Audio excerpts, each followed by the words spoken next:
Это сооружение из стальных панелей высотой почти в 5 метров установлено на границе между США и Мексикой в самых густонаселенных районах.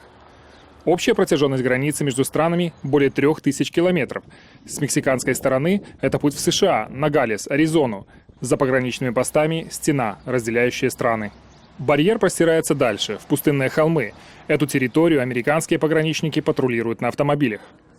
Большая часть незаконных проникновений случается там, где кончается высокое заграждение и остается только колючая проволока. Через нее легко проникают ночью наркоторговцы. Это видно на кадрах с камеры безопасности владельца ранчо Джима Чилтона. Я насчитал 17 человек на моем дворе.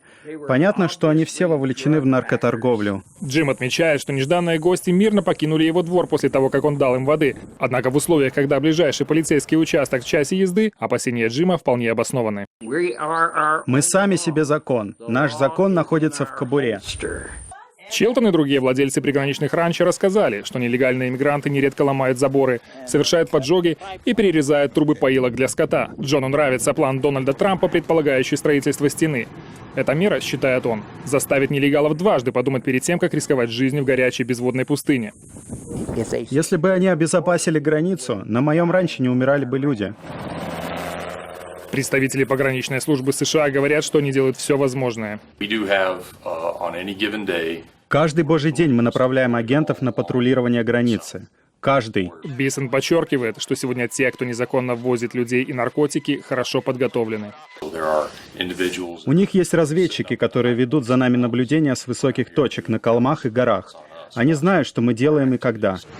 Опросы общественного мнения показали, что американцы в общем и целом хорошо относятся к идее большего укрепления границы.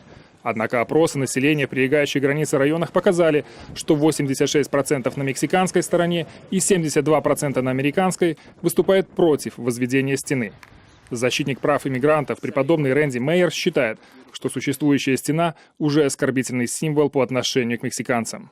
Эта стена является символом отсутствия доверия к нашим соседям, и люди должны задумываться о наведении мостов, а не возведении барьеров.